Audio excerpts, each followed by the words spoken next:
Nós vamos agora para o bloco 3, para nós encerrarmos aqui. Passou rápido o tempo, mas já estamos dentro do nosso cronograma. A conversa está muito boa, daria para a gente conversar aqui sobre oportunidades em longo tempo. Nós vamos para o bloco 3, onde nós vamos falar um pouco sobre expectativas, que eu gostaria muito de ouvir de vocês, o que a gente pensa sobre, já olhar aí, já estamos hoje dia 30 de setembro, né? Olhando para 2021 e olhando um pouco do cenário macroeconômico do país, e aí vocês como, né, CFOs, diretores, que estão à frente dos seus negócios, como que vocês enxergam a projeção da economia como um todo e como que isso pode ser no seu segmento, né? O governo fala muito do cenário em V, né? Tomara que o Paulo Guedes esteja certo, né? Ele fala que a economia vai ter uma retomada muito rápida, então vai ser um V de retomada, né? Os mais conservadores falam em uma retomada da economia, mas num cenário de U, né? Que vai ser um pouco mais longo prazo para que a gente possa ter uma retomada, né? E aí os pessimistas dizem que vai ser um W, né? Nós vamos ter um processo de oscilações de mercado, ainda não dá para responder essa pergunta, porque ainda temos um cenário de muita incerteza, então pode ser que a gente tenha oscilações muito grandes, então isso vai ficar parecendo como um dado. E aí eu queria perguntar para você, Maurício, no setor da educação, e talvez aí também ouvindo um pouco do cenário macroeconômico, qual que é a sua opinião sobre a retomada da economia, quais são as perspectivas? Bom, a gente está considerando que vai ser um ano difícil, 2021. 2021 ele melhora em relação a 2020, mas ainda não é um ano normal, né? E no nosso caso da educação, por dois motivos. Um, porque a gente acabou tendo uma base de alunos diminuída, né? Apesar de ter sido pequeno, acho que é importante comentar isso, a gente tinha uma expectativa de que a evasão seria bem maior e foi bem menor do que a gente imaginava. Mas a retomada vai acontecer aos poucos, né? Até porque a nossa expectativa é que a solução final disso, que é a vacina, não vai estar disponibilizada para todo mundo até metade do ano que vem, né? Portanto, até lá, principalmente aquelas atividades, aquelas receitas cujas atividades são essencialmente presenciais, a gente não vai retomar. Então, ainda é um ano de recuperação aos poucos. Bom, isso até, desculpa interromper a tua fala, mas acho que é uma pergunta que todo mundo tem vontade de fazer, eu queria comentar contigo. A perspectiva de vocês como um grupo marista de educação, volta às aulas em fevereiro? Presenciais? Essa é a nossa premissa básica, né? Mas, dado que essa é a premissa básica, deixar claro também que a gente está trabalhando com vários cenários, né? E talvez o cenário mais um pouco conservador, entre realista e conservador, seja no final do primeiro semestre a volta às aulas, né? E a gente, inclusive, está trabalhando com, além de cenários distintos, a gente está tentando atrasar um pouco o processo orçamentário para ter um pouco mais de informação e, com isso, ter uma projeção que seja um pouco melhor. Mas a gente já sabe que, por mais que isso aconteça, a gente vai ter outras rodadas de forecast e revisão. E a velocidade da retomada, Moacir, você sabe que no nosso caso varia muito de produto para produto. Então, na educação básica, na educação infantil, a gente tem uma expectativa que seja uma volta em V. Primeiro porque foi o mais afetado nesse ano. Os anos iniciais, os primeiros anos iniciais, que não tem obrigação curricular, né, a gente teve um impacto de uma queda de 30% nas matrículas. Os pais não aguentam mais também, desculpa interromper, né? Por outro lado, os pais não aguentam mais. E à medida que os pais vão voltando ao trabalho, eles precisam ter onde deixar os filhos. Deixar os filhos, né? E, adicionalmente, o que aconteceu é que muita escola de educação infantil, que só atuava em educação infantil, não resistiu e quebrou. É verdade. Eu falo porque que nossa região, muita escolinha pequena, infelizmente, fecharam já as portas. Não resistiu. Todas Não as tem, turmas, porque estava tem concentrado reserva. Então, a gente também está esperando uma migração, uma transferência de escolas que não vão mais voltar a operar no início do ano, para aquelas que conseguiram sobreviver a essa situação. Então, educação infantil em V. Nos segmentos de Fundamental 1 e Ensino Médio, a gente acha que é mais um U. Tá? Porém, diferentemente das crises econômicas anteriores, onde você percebe um downgrade, né, de escolas, mais premium para menos premium, e aquela mais voltada para a classe C, para a escola pública, nessa pandemia não está acontecendo isso. Mas a gente ainda quer aguardar um pouco mais para ver como é que isso vai ficar, né? Hoje saiu a informação do IBGE, o nível de desemprego aumentou para 13,8%. São 13,1 milhões de desempregados. E a expectativa é que essa curva segue aumentando até o final do ano. Então, pode ser que isso acabe forçando, por uma perspectiva econômica, essa situação. Então, aí seria uma característica de U. E no ensino superior, tudo aquilo que é online, então, graduação online, à distância, pós-graduação é em V. E a gente já está sentindo isso, inclusive. Né? E pós-graduação a gente está batendo recorde de matrícula para os cursos online. E é ver porque num momento de desemprego as pessoas também buscam capacitação. E você oferecendo isso de uma forma segura, que é o online, você acaba atraindo bastante aluno. Então, aí a gente vê retomada em V. Mas no caso da graduação presencial, ou mesmo após presencial, ou estrito sensu presencial, esse vai ser mais comedido. Então, algumas pesquisas já indicam que o aluno ele tem sim um grande interesse de se matricular no início de 2021, esse é o desejo dele, mas ele tem ao mesmo tempo uma grande preocupação com a situação econômica dele. E como o nosso produto ele tem uma vida útil muito longa, né? Nós estamos falando de curso de 4, 5, 6 anos, ele tem medo de se comprometer com algo tão duradouro, sem saber muito bem ainda o que é que vai acontecer. Então, para esses, a gente também acha que é um U mais do que um V a retomada. Perfeito. Ou seja, você tem uma sopinha de letras aí de perspectivas de retomada, né, Maurício? Há o desafio como um CFO de um grupo tão grande em administrar, porque tudo isso que a gente está falando tem um impacto muito grande na projeção, no orçamento, na gestão do fluxo de caixa. Né? Doutor Álvaro, e a sua opinião na saúde? O que nós podemos esperar em relação à retomada da economia, da saúde financeira, inclusive, dos hospitais? Qual que é a sua opinião a respeito? Eu também vou separar aqui em dois segmentos, né? No Sistema Único da Saúde, todo mundo já está cansado de saber, né, do subfinanciamento, da escassez de recursos.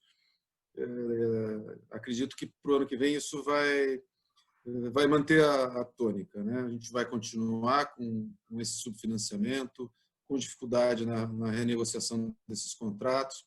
Então, cabe a nós trabalhar em eficiência operacional, em melhora de mix, redução de custos, né?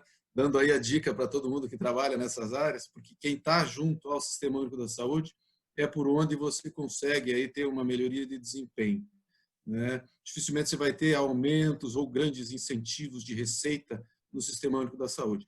Esse ano teve, sim, né? Ele veio em virtude da pandemia, houve aí essa manutenção das receitas dos principais hospitais, né, para que pudessem enfrentar a pandemia, mas eu acho que para o ano que vem aí a gente vai ter bastante dificuldade com relação a isso. Nas operadoras de saúde, que são as grandes financiadoras da saúde suplementar, né, são os grandes pagadores do segmento hospitalar, eu também vejo alguma dificuldade, né? Já explico por quê. O desemprego, né, hoje boa parte da população que tem plano de saúde é através das empresas, né, de pessoa jurídica.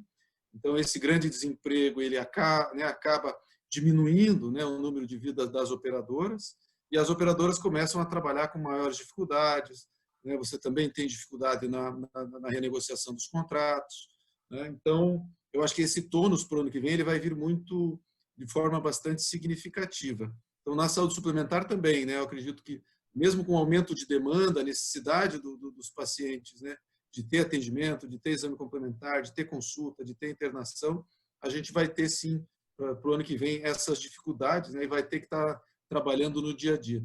Eu até não comentei, no primeiro bloco, vou aproveitar, nós criamos um farol, né, o Maurício ali, né, citou o dashboard, Hoje nós acompanhamos os principais indicadores da área da saúde, né? Seja número de consultas, número de exames, urgência e emergência, taxa de ocupação, unidade de internação, UTI, ele é diário, né? Então, a gente vive naquele equilíbrio, né? Aumenta um pouco a urgência e emergência, diminui o eletivo, né? E aí vai nessa balança, e nós diariamente estamos discutindo e renovando as estratégias, né? Para que a gente possa aí estar progressivamente buscando o equilíbrio. Então, não vejo grandes mudanças para 2021 nesse cenário aí na área da saúde. Perfeito. Marcelo, e para você, qual que é a tua opinião em relação ao varejo e aí fazendo um pouco do contexto de tudo que você comentou aí dos desafios, né? Como que é a tua opinião em relação à retomada da economia? Eu estava muito mais animado há 3 semanas atrás. Nessas últimas 2 semanas aí, a pressão por aumento das indústrias foi uma coisa constrangedora. E começaram, o pessoal só olhou para arroz e óleo, que é causa, na minha opinião, e esqueceu do resto. Então, a embalagem vai gerar uma inflação galopante nesses próximos 60, 90 dias. A indústria está se prevalecendo desse momento da embalagem para subproduto. O desemprego vai crescer. A mão de obra está muito ruim no meu segmento, muito ruim, principalmente a parte operacional. Você tem bons talentos. Do que, Marcelo? Comprometimento, vontade de trabalhar. Bom, vontade de trabalhar com comprometimento é a mesma coisa. Você tem realmente no médio escalão boas opções, bons profissionais, mas a parte operacional está uma coisa terrível, terrível. Mesmo com esse desemprego, Marcelo? Não, nós temos vagas na nossa empresa. Eu acreditava que eu ia demitir menos pelo receio das pessoas. Nós estamos demitindo mais. As pessoas não querem mais saber de nada. Não é por causa da pandemia. Não sei se é o auxílio emergencial que aparece aos olhos dessas pessoas, mas a mão de obra é um problema muito sério. Nós vamos inaugurar uma loja em dezembro, teoricamente. Digo teoricamente porque não sabemos se tem equipamento para entregar, né? A parte de aço, por exemplo, ninguém sabe. Eles não têm prazo hoje para te entregar, tá, né? As negociações começam assim: para quando é o equipamento? E o preço vai variando. Eu estou negociando uma loja, o preço subiu 25% em 4 meses. Eu fiz o orçamento em maio. E agora eu recebi o orçamento hoje 25% mais caro, a mesma loja. Então, eu estava muito mais animado, porque viemos de julho e agosto muito bons. Como vai ser o verão? Alguém consegue imaginar como vai ser o verão? Como vai ser o final do ano? Que loucura, né? Nós estamos falando de próximos 3 meses, né, Marcelo? Não conseguimos imaginar os próximos 15 dias, mas vamos fazer um exercício aqui entre nós rapidamente. Como é que vai ser as férias de verão que vão chegar, estão na nossa porta aí? Final de ano, o pessoal vai descer para a praia, aquele famoso, no dia 20 de dezembro até dia 5 de janeiro, que vende-se até pedra ralada na praia, vende-se, né? Uma coisa é certa, Marcelo, vacina nós não vamos ter até lá, né? Né, doutor Aldo? Muito difícil, né? Eu acho que até pode ter a vacina, mas a logística, né, de administração, e aí estamos falando também da indústria, né, de seringa, de agulha, complicadíssimo, viu? Complicadíssimo. Vocês vejam uma informação, o frete da China cresceu 5 vezes em 15 dias. Em dólar, né? Cresceu 5 vezes em dólar. Simplesmente cresceu 5 vezes o frete da China. E aí que você começa a ter, vamos dizer, gargalos que vão fazer um efeito terrível. Por exemplo, vocês acham que um prefeito do litoral vai liberar que todo mundo desça no final do ano? Né? Será que não vai fazer barreiras? O cara investiu na praia, agora não vai poder descer? Quer dizer, não sabemos nada. Na palestra passada, eu fiz uma exposição, eu terminei a palestra falando novos consumidores e novos medos, né? E novos hábitos. Não mudou nada. Você passou 3 meses, são novos consumidores, novos medos e novos hábitos. Em todos os segmentos aqui presentes. E a incerteza que continua, né, Marcelo? A incerteza continua. A certeza continua. Então, no teu segmento, dentro da pergunta que eu te fiz, você acredita muito mais, nesse momento, estão mais para um dado, né? Não dá para saber ainda, porque você teve um julho e agosto bom, já teve um setembro que já não foi tão bom, ou seja, você está mais para um dado nesse momento. O setembro, pontualmente, foi o feriado em Curitiba, que é muito forte, 3 domingos fechados. Quer dizer, você perde 5 dias no mês, como é que você tem um mês bom? Num segmento competitivo como o varejo alimentar. é ruim para todo mundo. E quando é ruim para todo mundo vai mais oferta e mais gastos, né? Então é complicado. Mas eu acho que vai ser o U aí que estão falando aí, viu? Ok, acho que vai ser certo. Tá bom.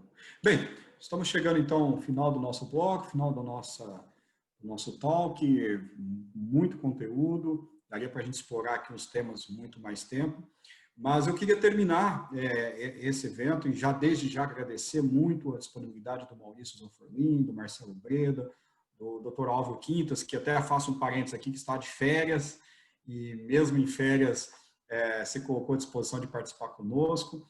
Então, desde já agradecer muito a contribuição de vocês, tenho certeza que tudo que foi comentado aqui vai ser de muito valia para quem está nos assistindo. E aí, para nós terminarmos, eu gostaria aí de fazer, eu tenho feito isso nos eventos anteriores, e a gente, quem sabe, até o final do ano a gente vai juntar tudo isso e fazer um material. Queria começar contigo, Maurício.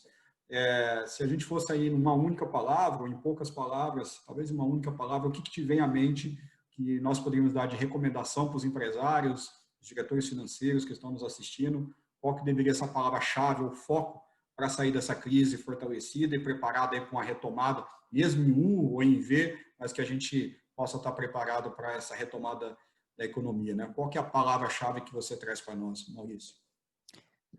Marcelo, para mim a palavra é caixa.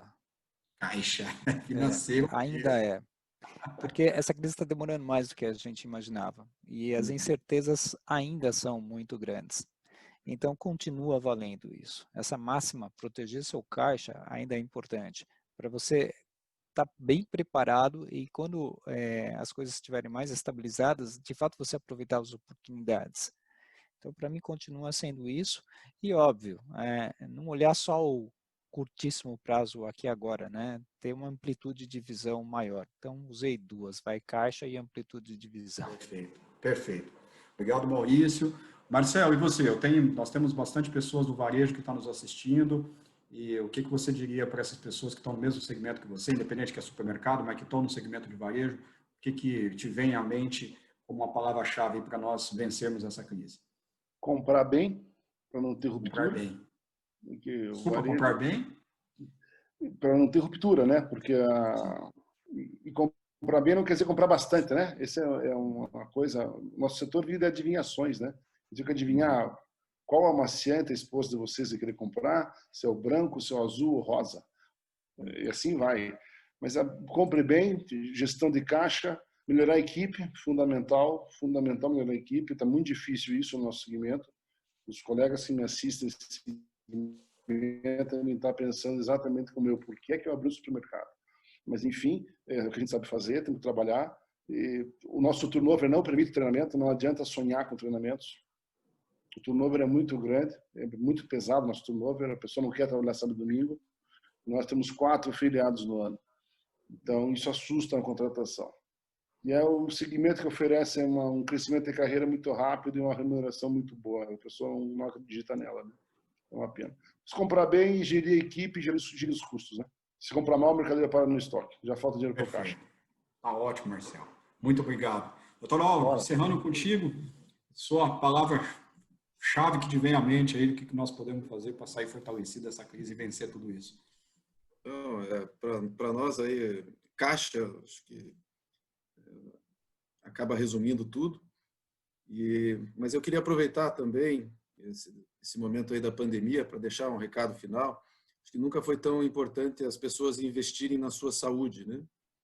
Hoje a gente viu na própria pandemia que as pessoas de risco com comorbidade, né, com diabetes, com obesidade, que as pessoas aí investam bastante na sua saúde, né, pratiquem esportes, uma vida saudável, alimentação saudável.